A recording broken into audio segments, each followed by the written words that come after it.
everybody, and welcome back to another episode of Life After Kids with Doctors Brooke and Lynn. I'm Dr. Brooke. I'm Dr. Lynn. We're so glad you're here. Ladies, thanks once again for joining us and tuning in. We've got a great topic today. I'll let Dr. Lynn run with it. I don't know if we have a title on this week's topic as much as it's a conversation we're having about really being okay with not being okay. There's the title. Being okay with not being okay, in the sense that there are sometimes harder points, whether it's your kids leaving home or a big life change of some sort that occurs at this age in our lives. And we need to know that, of course, we have all this, wisdom and experience of going through hard things. Many of us do. So that we've gotten to this place where we just need to accept that right now we've got to reflect and we've got to go inward. We've got to do some preparation. We've got to do some self-care to prep to come out on the other side, right? Instead of maybe our 20s and our 30s, we would have maybe engaged in maybe more self-destructive behavior or just powering through. Or powered through and just ignored. Not and paid maybe some of attention you to are it. still doing that as well. That doesn't work for me because it shows up in my body. Yeah. Yeah. My problem is when I go through a time of struggle or, if I'm being honest, just being emotionally down or whatever, I think most of us go through these as women, especially if you take our hormones into play. But my problem is I want every day to be a great day and I get frustrated. It's hard for me. There's something wrong. This is ridiculous. Why can't I just rise above this? Why aren't I stronger? Those are the things that go through my head when I'm having a period of time or a day like that. I don't want to feel bad. Yeah. Well, nobody does, but I don't, but what's realistic? What is realistic? And to your point, and why I'm glad we're having this conversation, because not every day is going to be a good day. Yep. And even you might have weeks that aren't good weeks. And what are you going to do about it? Well, the first thing you should do is adjust your expectation, because any unhappiness comes from the disconnect between what reality is and what you think reality should be. Do you know what I mean? Yeah.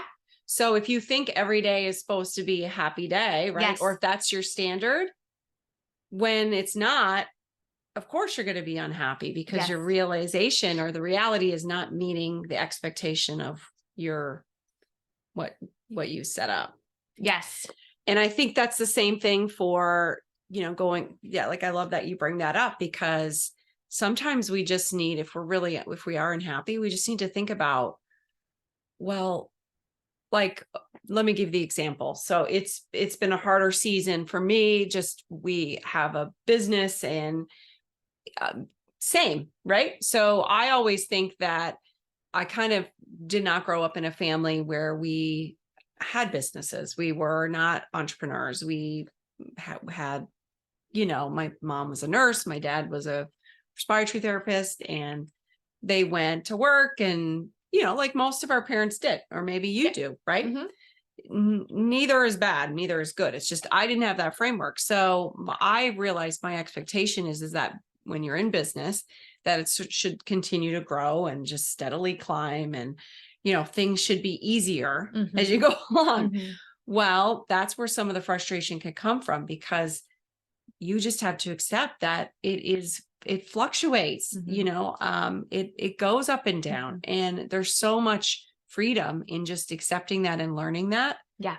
And when you do, and it's not as frustrating. You can dive in, you have energy to just dive in and fix what's going on, instead of complaining about why isn't it going better? Right.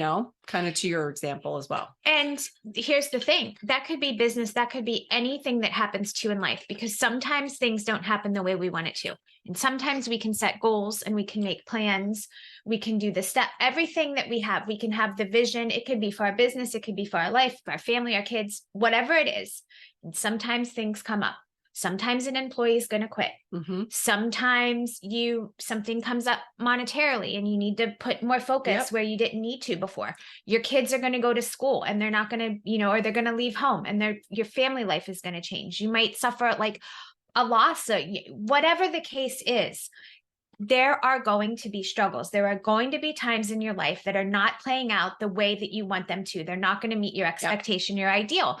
And how are we going to handle that? Because when we were younger, I think it was easier to just power through and focus on the fun and the whatever. And at this age, I think the gift can be, if we allow it, is how can we instead lean into those times and be really proactive and reflective about what can we learn from it and how can we come out better and new on the other side? Yeah.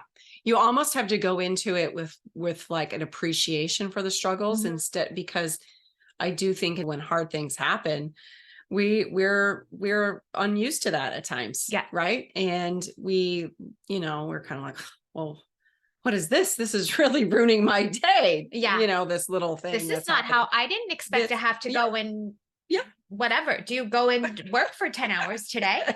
I should be right. And listen, this, how many of you can relate to like seeing this apply to this younger generation? Yeah. Like, I mean, we could go on so much there, but because we shelter, like if we're sheltering them too much, they don't. Yeah. I mean, they always say good times create weak people. Yeah. Hard times create strong people, but right. That's a topic. The whole other topic, but the point of it is, and so when things happen, we should really use them to our advantage. As you said, where's the beauty in this? Like, so what's the lesson in this, and really learn from that lesson so that we're not, I think there's a lot of time just wasted in the pity party and the feeling bad about the fact that this is happening. And we talk about that a lot. And it's mostly because we put that into use in our lives. Well, and not even talking about it like here on the podcast, just as friends on our own, we talk about that, because I think it's not, most of us, I would think, unless you and I are just weird, have the tendency to do that, to waste the time and energy on, like why, poor me, poor this, why is it like this? And by the way, that's not changing anything.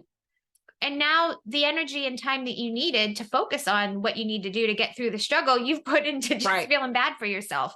And I'm not trying to make anyone feel bad, because I do it. I'm speaking to myself. Well, and if you feel bad, then there's something speaking in that you need to examine. Maybe you're being convicted. You need to, something's being faced. You're being faced with something.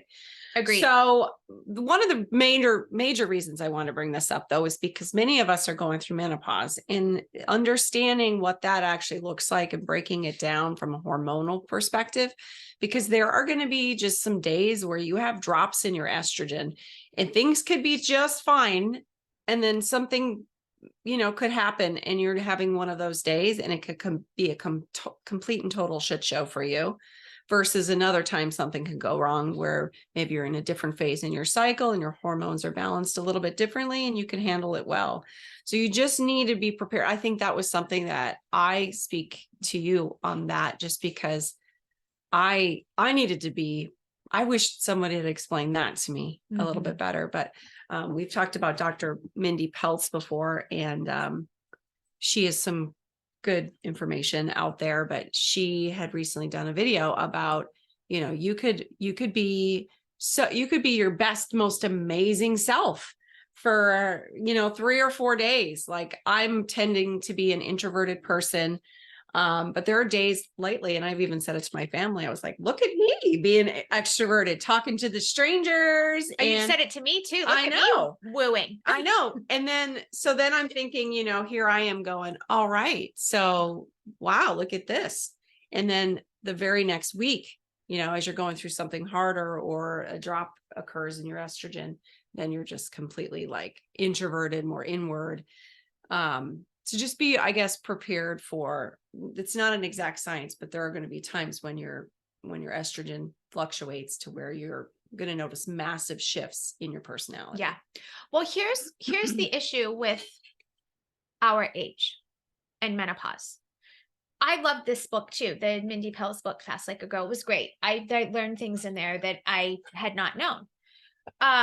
but the problem is not the problem with her book. 'Cause her book is great. I'm not saying, would never say anything bad about her or the book, but the problem I find for myself being in premenopause is I don't know when those days. There's no preparing for that. Right. There's no like, I'm not operating on a 28-day cycle anymore. I'm like, I could go 2 months without a period, or I could go 3 months, like four. It doesn't matter. So I don't know it's not like I know, well, this is when I'm ovulating. Right. My hormones are going to do this and I should be prepared for that. Now is my first day of my cycle and I'm on day, whatever, 14. I can't do that with myself. I don't have the ability to have the foresight of that to prepare for, like you said, an estrogen job. But I'm so glad you bring this up, because what I find for myself is, like, to your point, that is a real thing. When your hormones are dropping big time or they're just low, you are not going to feel like your best self. And if you're having struggles already, Right. it's going to just make it even worse. Yep. And what helps me is not that I'm necessarily able to prepare for that, but on a day when I'm feeling like that,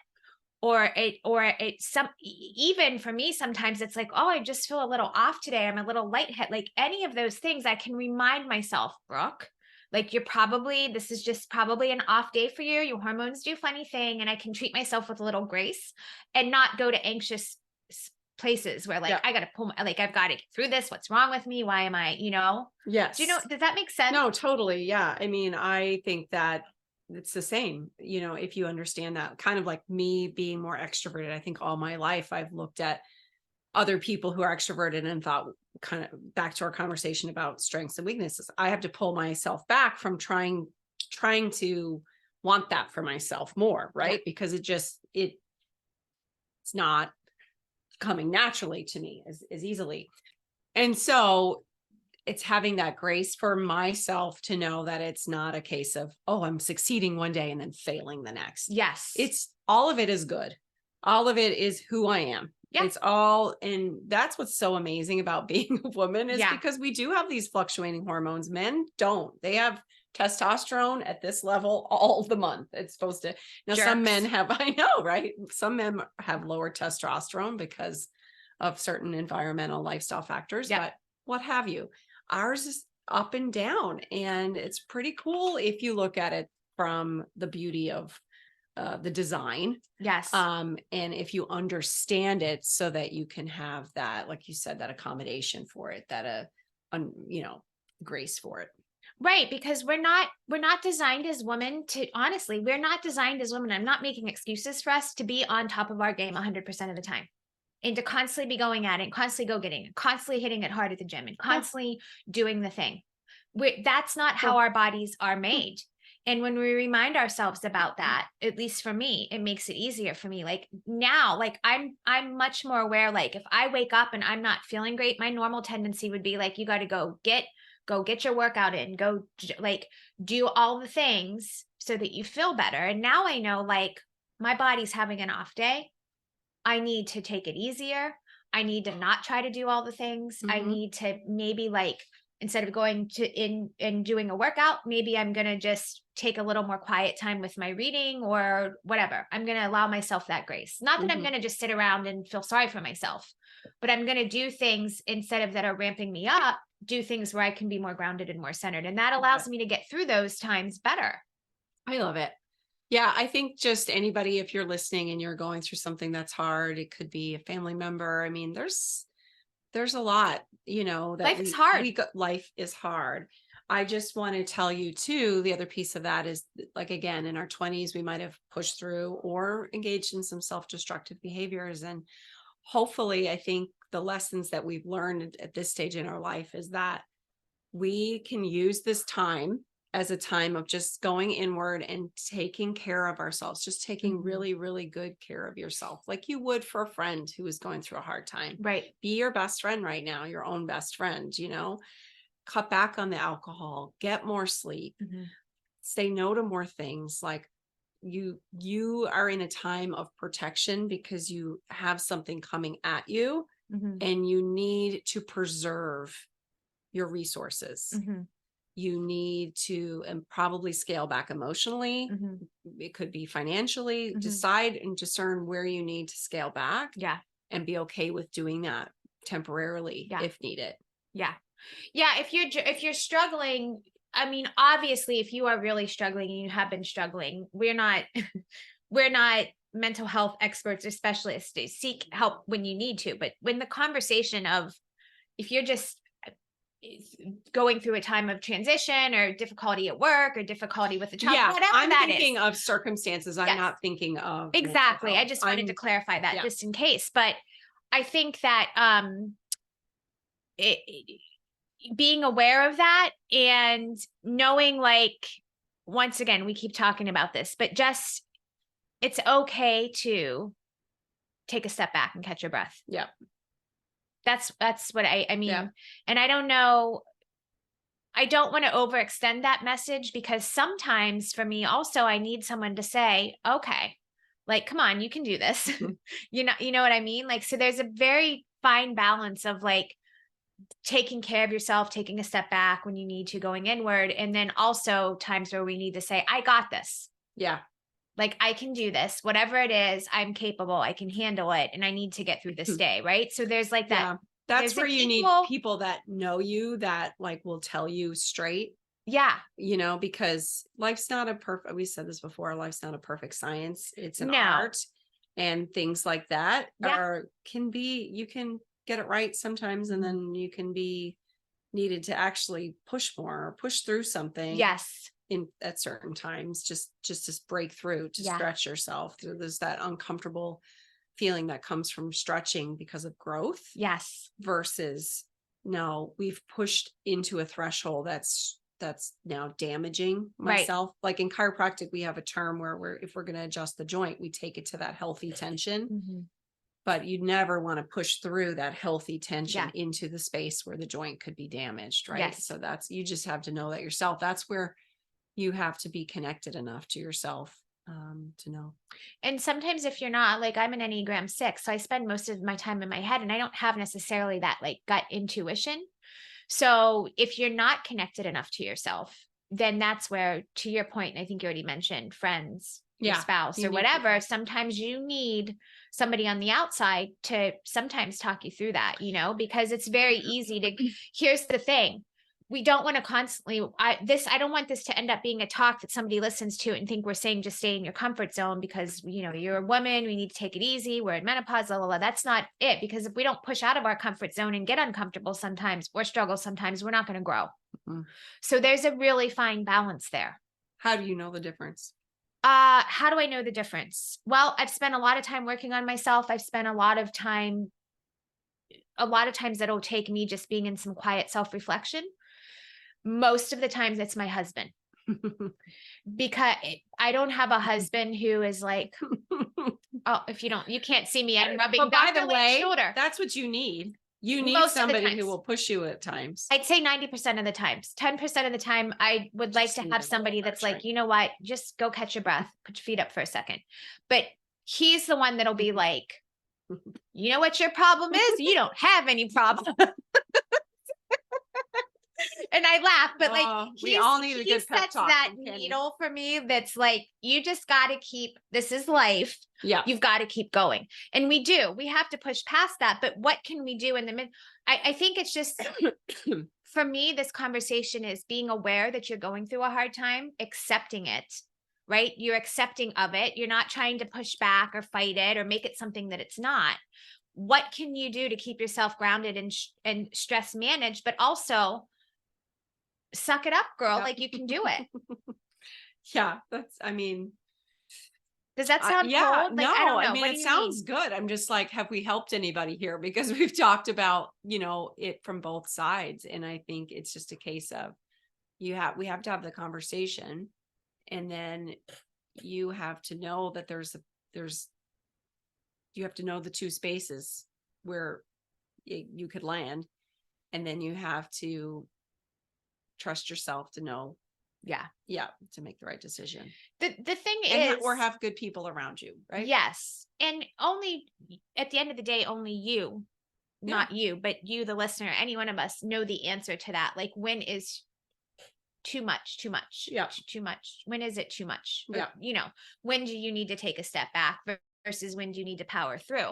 And I think a real good indicator of that is beyond how you're feeling. Like some days you're just going to have a bad day mentally, emotionally that Yeah. you need to push through. But if your body's showing you physical signs, Yeah. if you're feeling uber run down, if you're having like a lot of headaches, if you get sick, if those are like really red flags that's telling you like, listen up, girl. Yeah.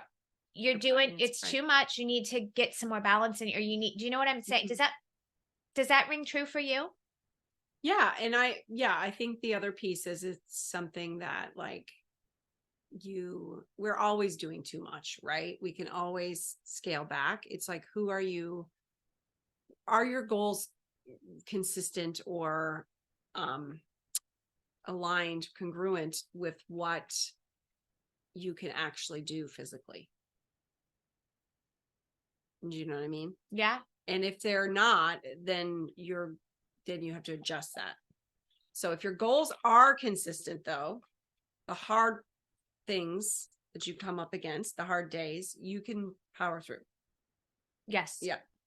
But if in general, if you take a step back and you're trying to do too much, then you have to cut ties.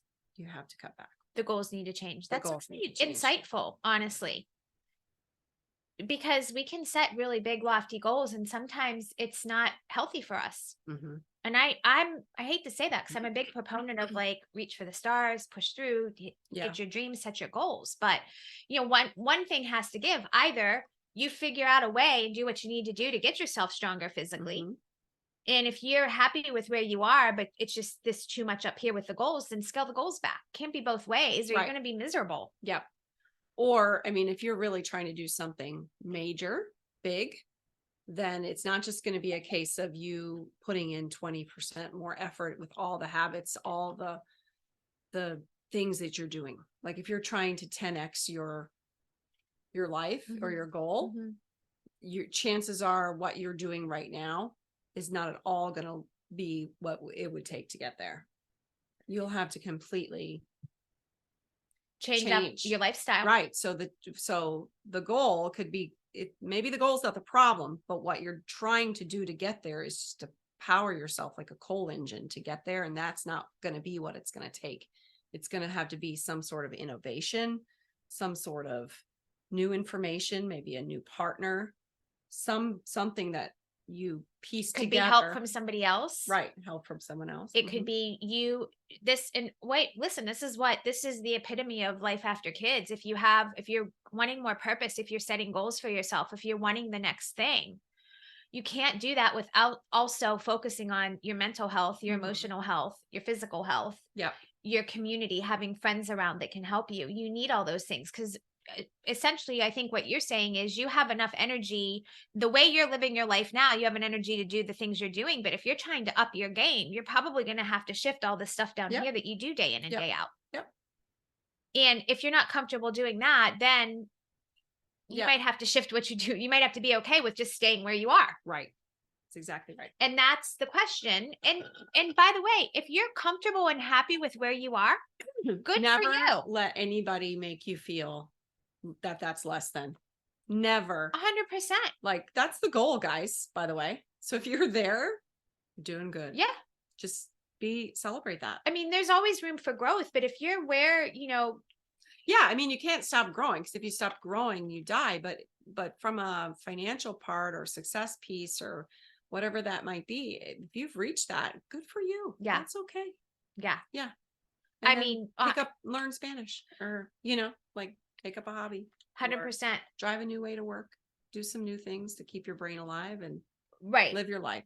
Exactly. And I have friends, and I'll tell you, some of my happiest friends are friends that keep it simple and they're super happy with what they're doing in their life. They're not looking to like, oh my gosh, I've got to jump for the next thing. I got to this, that, and they're just comfortable in their own skin and comfortable where they are. Love it. Not in lesson people to learn from. Yeah. Yeah. I mean, I hope that hits home because we spend so much time, we're going a little backwards on us, usually talking about purpose and pushing for those next goals. But this is a conversation that needs to be had too. Yeah. Well, purpose isn't so that you reach a goal necessarily. Purpose is just a need that we have to fulfill, that we have to make a contribution to somebody, to something. Yeah. Okay. Right. So You're right. you don't need to be trying to make $1 million for your company. You need to be feeling like your existence matters. That's so good. That's so good. Yep. And you need to be fulfilled by it. Yes. Yeah. Mhm. So it could be making a difference in one person's life, but it's a purpose. Yes. We have to have purpose. And if we don't have a purpose or enough purpose, then we, it's a place, it's a void where we can misdirect all sorts of things. Yeah. Yeah. So that's why we talk so much about having purpose. Yes. That's very good edification. Good place Yeah. to end. Yeah, that was a great conversation. I love talking. I love the fun. We've done a lot of fun episodes and just light Yeah. stuff, but I really appreciate these conversations where too. you and I go deeper together. Yeah. I hope you guys like it too. I know I mean, this is how we spend our time geeking out on this stuff, right? So anyway, ladies, thank you for joining us. As always, we appreciate you being here. We love this Life After Kids community. Our website, if you want more, is www.lifeafterkids.com. And don't forget to follow us on social media, Instagram, Facebook, TikTok. Thank you so much for listening. If you learned anything, please share this episode with someone who could benefit from it as well. That's the best thing you could do for us in thank you or in gratitude. And go have an amazing week.